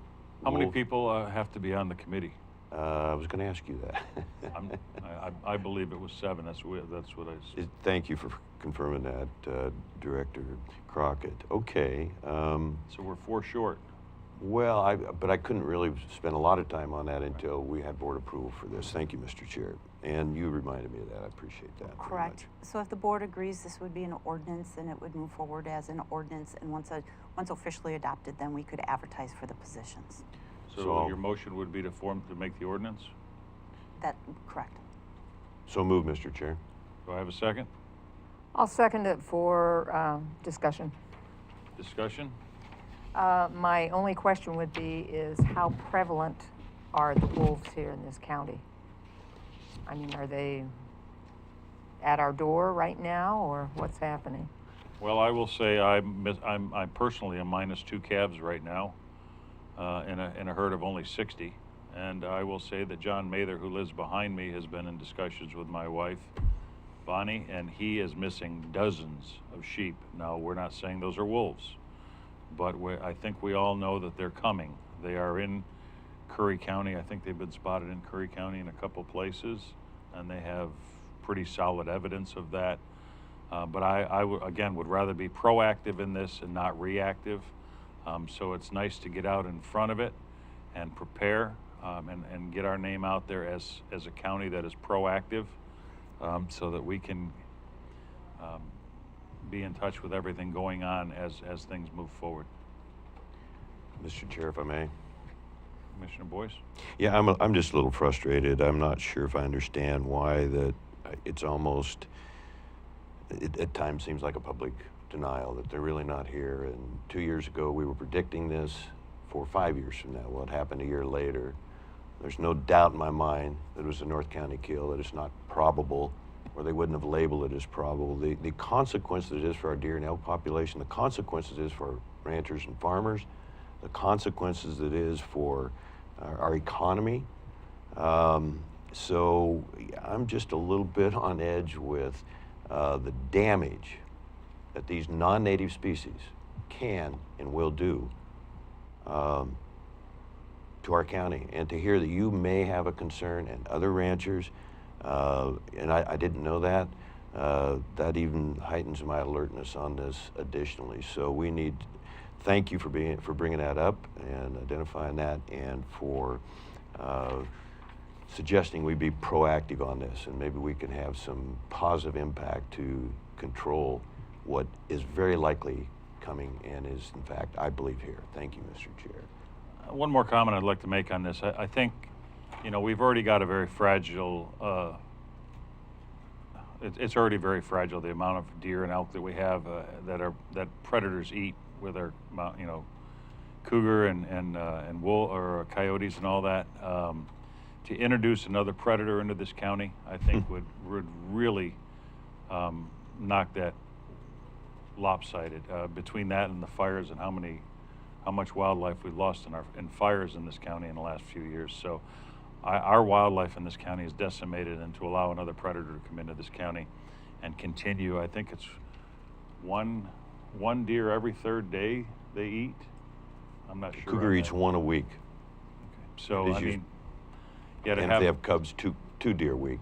And I know they also kill and drop when the parents are teaching their cubs how to hunt. They just kill and drop. So to be proactive on something like this, I think is a wise decision for us to make. So if we can get the word out, Mr. Chair, that folks that might be interested, there are some requirements.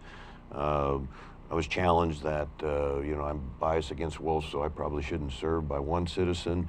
Of course, I obviously disagree with that. I'm going to fight for the best interests of the people. And so, but there does need to be somewhat of a diverse representation on that board, which I will respect. And if people are interested, I would really appreciate them contacting our office as soon as possible. Yeah, and that's what I would say to the press. If you do notice this in the papers, to please notice it, that we are seeking people to come in and offer to be on this advisory committee. Yes, sir.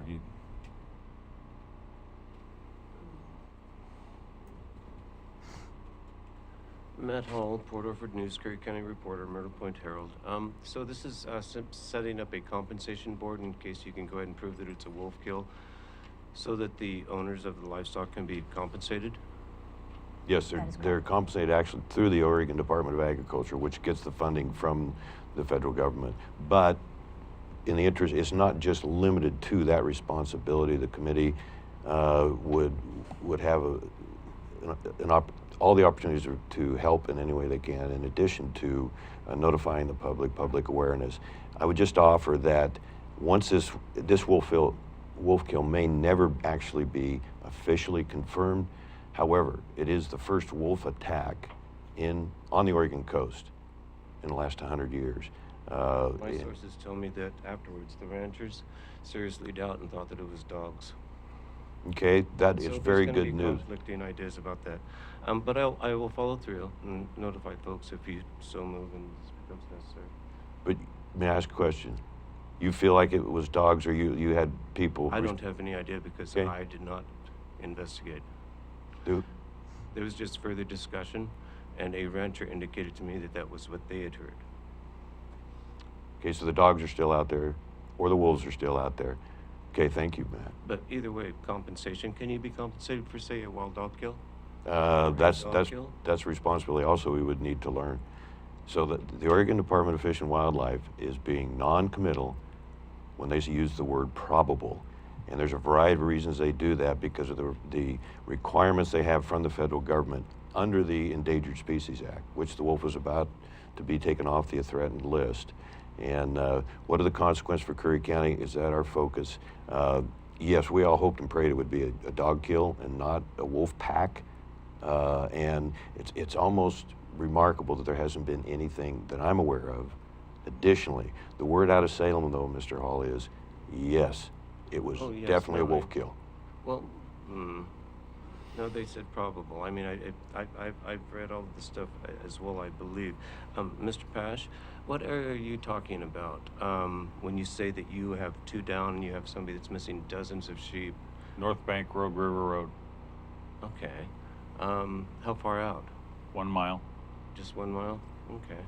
I own the ranch, the Cornerstone Ranch there on North Bank. Any kind of physical, anybody going out there looking for tracks, signs, anything like that? We're just setting that up right now. My neighbor and I are just setting that up, that we are going to have a group go out and look. You look for sign, you can find because we can't even find, on some of these, we can't even find carcasses. You can set cameras and stuff like that. Well, I'll cooperate, but don't rush to judgment. We're not. If I were to be on this committee, I would make sure it's a confirmed wolf kill, not a probable wolf kill. Thank you. We did absolutely take that caution from the very beginning and been unwavering on that. Wolves are social critters. They are native to this area. They're intelligent. They do have a spot in the environment. Sharks were ostracized and hunted down at one point in time. Now they're changing that too. Just don't rush to judgment. I just challenge you that if you do your research, I think you'll have some question whether they are a native species. They are a tremendous mix.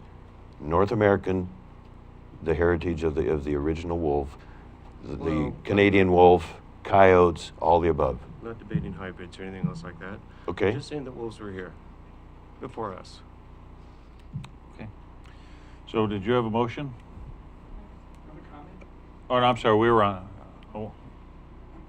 I just want to follow up to just mention that I was very curious about this also, and so I reached out to ODFW, and if you guys are interested in learning more, I would encourage you to invite the person to come and explain very carefully how they distinguish between probable and possible. And maybe, Court, you've already done this yourself, but it's very careful.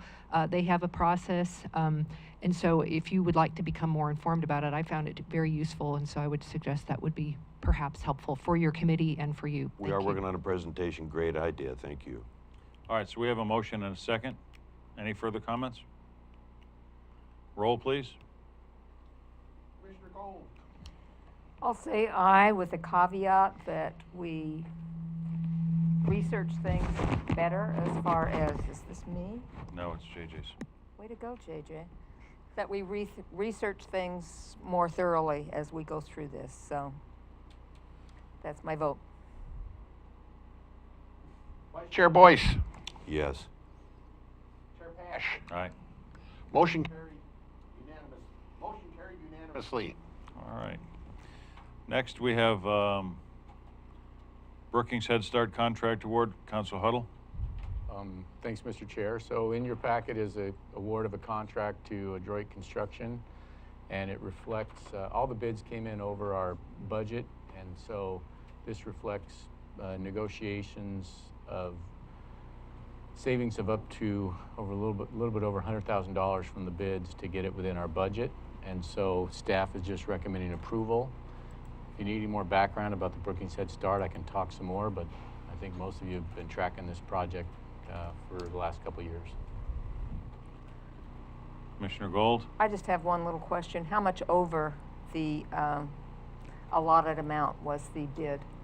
Oh, thank you. So it was more than $100,000 over our budget, and so our architect, and the details of the negotiations are actually in your packet. It's on near the middle of the contract, but 40. More than $100,000 is what we were able to value engineer after the bid. So, and it involved switching out some materials, painting things instead of putting up vinyl sidings, things like that. So and also, by the way, the original bids included what we'd call groundwork, installing a playground, leveling the backyard for a playground, some things that weren't involved with the building, and so those were removed from the amount of the contract. And the idea is the Head Start folks can probably apply for separate grants to get the playgrounds built and the earthwork done there. So the bids the adjustments did not affect the scope of the overall project. We're still going to get the building remodeled with the goals of adding better windows, more light, and a better learning environment for the kids. So with that, staff's just recommending approval. Okay. I move that we approve the contract. I have a second. Second, Mr. Chair. Good news. Further discussion? Roll, please. Commissioner Gold. Aye. Vice Chair Boice. Yes. Chair Paasch. Aye. Motion carried unanimously. Good work, Counsel Huttl and all. We're lucky to have such a great cheerleader. Director's report, Ms. Schmelzer. Yes, I want to just give you an update on a few things. One is we have received responses to our request for proposals on the strategic plan. We had 14 firms actually respond to our request. We've narrowed it down to 2, and we'll be bringing those 2 in for interviews. Have also begun the process of seeking the funds to actually pay for that plan. We'll know tomorrow whether or not one of them will actually help fund that. Another one was the board had discussed moving their meetings to Thursdays, and Thursdays do work for all 3 of you. There is one Thursday a month that doesn't work for one of the commissioners, so we'll just work around that every month, which currently right now we're only meeting 3 of the 4 anyway, so it'd still be consistent. I'm looking to start that new schedule as of June 1st. We've also talked in the past about the Youth Pathways Partnership Program, and we are working with a grant writer right now on that. So we are hoping that we can get that funded and then bring that proposal to you for an actual action item to approve it. Again, it doesn't pay though until we actually know that we have funding for the program. The last thing is I am working on 2 RAC grants. One is on behalf of the sheriff, and the other one is just assisting with somebody who's working on a RAC grant to bring aquatic education to the county. Those applications are due today, so we'll see. It takes a while before you know whether or not you're approved for those, but hopefully within about 2 months or 3 months we should know if we have funding for that. The one for the sheriff would actually be to fund law enforcement in the forest lands. So do we need to bring a motion before the board for the Thursday meeting, or just agree to it here? The board had previously discussed the idea of moving it forward, and I said I would just report back whether Okay. that's possible. So I'll just proceed with a schedule, and then we'll start scheduling the meetings accordingly. Okay, good. Mr. Chair, unless you're really determined, I was essentially 50-50 initially, and now I have 2 pretty important boards. The Travel Southern Oregon Coast meets on Thursdays, also the Curry Douglas Business Development meets on Thursdays. And I think there might be one more. And so, at least for right now, through the budget process, maybe stall the possible moving of to the Thursday dates. I haven't seen a real compelling advantage to the board, but I might have missed it.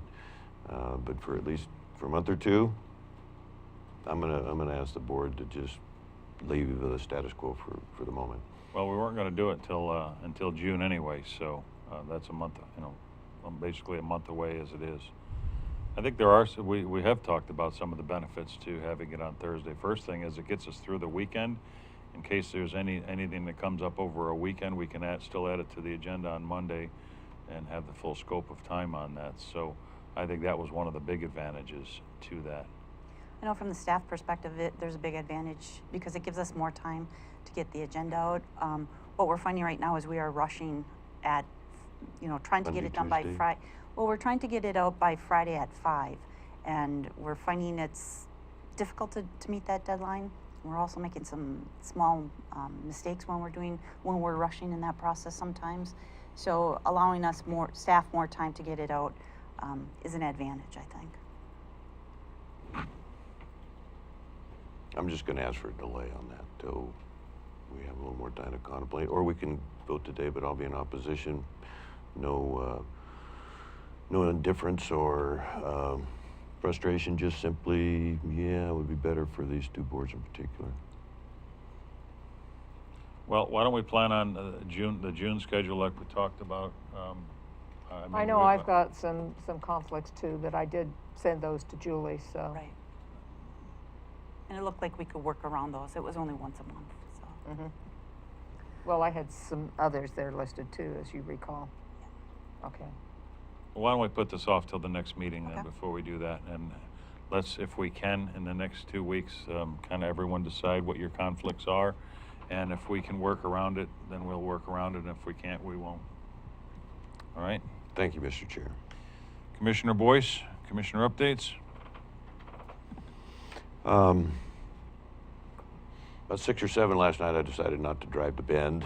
And I forgot to cancel my Motel 6 reservation, so that's on my personal credit card. But I decided I need to be here today, and 11-hour round trip drive to the Governor's Fire Council was just a bit more than I was willing to take on and drive all the way there late yesterday. So I have somebody taking good notes for me. It's a very important board, but that's why, if you're wondering why I showed up today, decision I made at the last moment. Mr. Chair, I want to say thank you publicly to you on the security cameras, the hard work you did, the money we saved. It's something I've been working on despite opposition, and I'm just glad that we got that done. I had the opportunity to go with Parks Director Hopkins to the 3 parks owned by the Forest Service up Elk River. I've been up Elk River since I was a kid, and it is just unbelievably fabulous up there.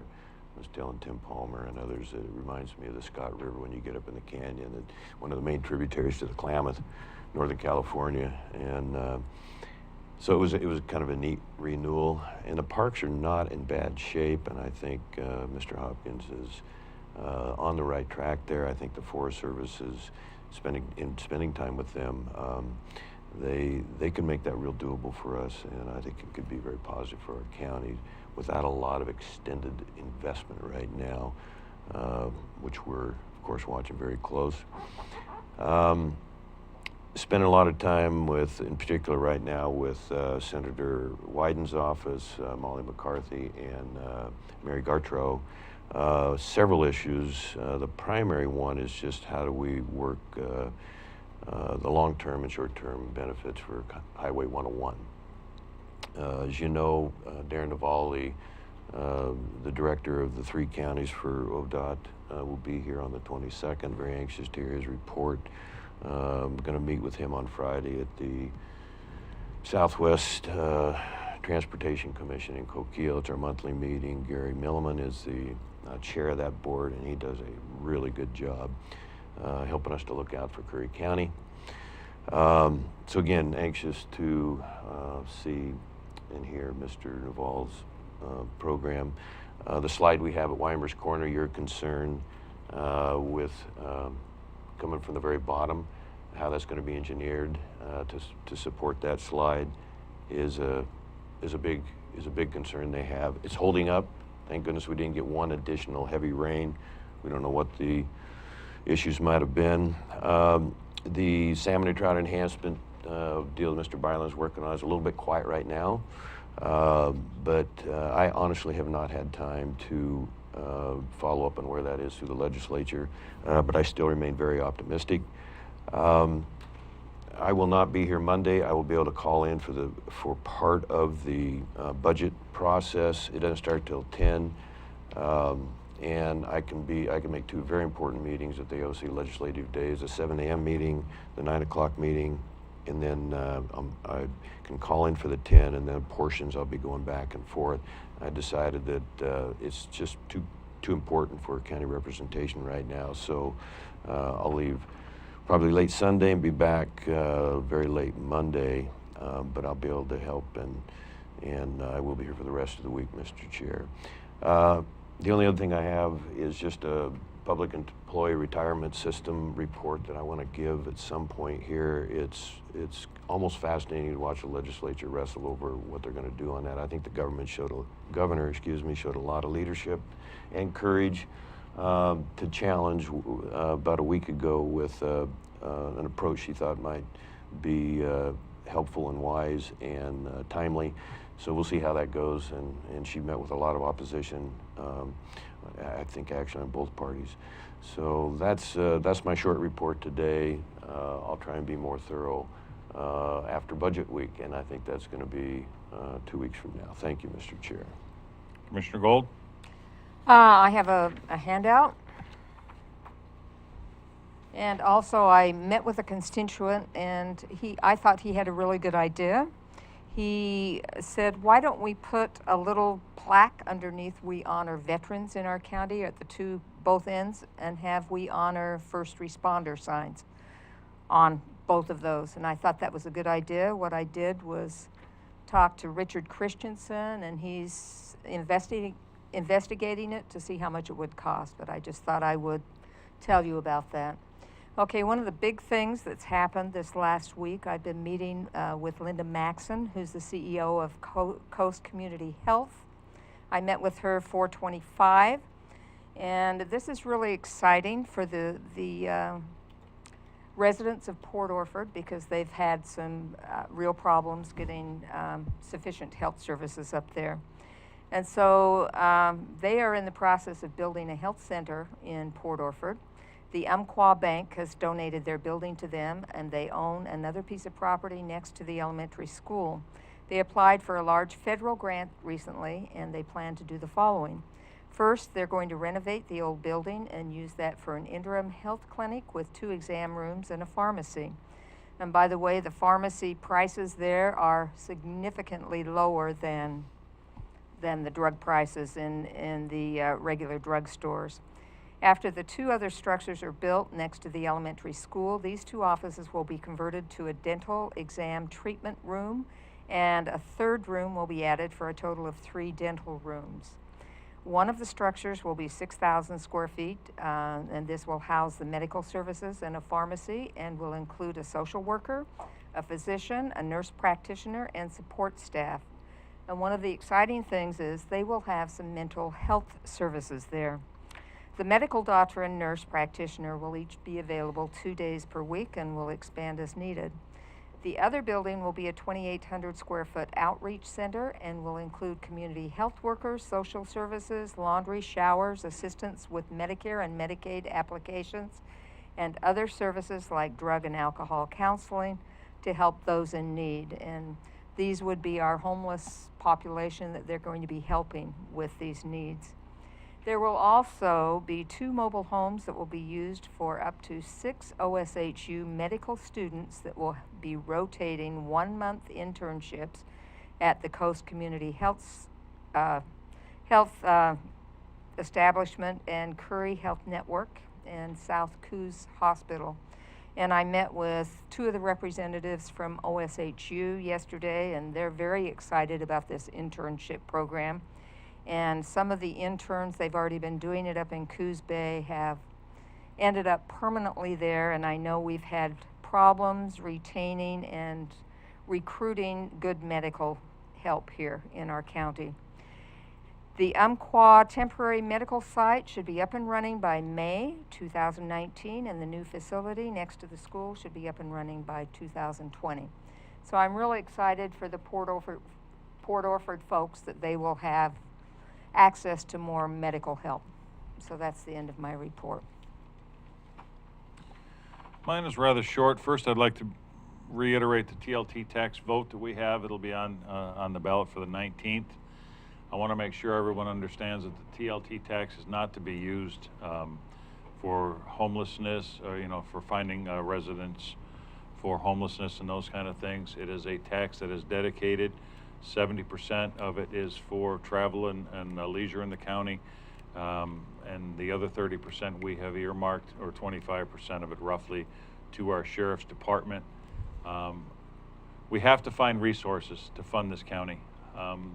For too many years, this county has gone without people looking to pay the bills of the county. So this commission, I think, is dedicated to finding resources to pay our bills in this county. I am. And I'm hopeful that the constituents of this county will find value in this TLT tax and push it through. It will help with the great shortage that we have in the county right now, and it's the first start. There are a lot of small things that will make our balanced budget and bring back the resources that this county needs to grow in a very careful way. The other thing I want to report on is I'm meeting with a gentleman tomorrow that I spoke to this board about a few weeks ago, or we're meeting on Saturday, I'm sorry, in Brookings. This gentleman is interested in possibly donating a little over 5 acres to the county, if we will earmark that for low-income housing, and with an earmark on that for veterans. So we are going to hopefully meet on Saturday morning to discuss that further, and I'll be able to report to the board on that at our next meeting, and we can move forward with that as quickly as we can. With that being said, I think a sheriff told me the other day he got 45 pounds of drugs brought in. He also told us that anyone in this county that has anything or finds anything that they would like to drop off, you can do that at the locations that were on the at the sheriff's office here locally and the other substation down in Brookings Harbor, at any time, any day, with no questions being asked. So we commend him for that. I'm also excited, very excited about having a K-9 unit in this county. I think the additional protection for our police officers in the current situation of our society, as well as drug sniffing dogs, that can also help with search and rescue for lost people and cadavers, that kind of thing. Being trained for those kind of things, they're going to be essential to the sheriff's department. And it's nice to hear a report yesterday from him that, you know, the sweep that they had on the sex offender thing this past week. His comment was said off the cuff yesterday, but I took it to heart. And that is, imagine that when we have a sheriff's department that's funded to do things, what we can accomplish.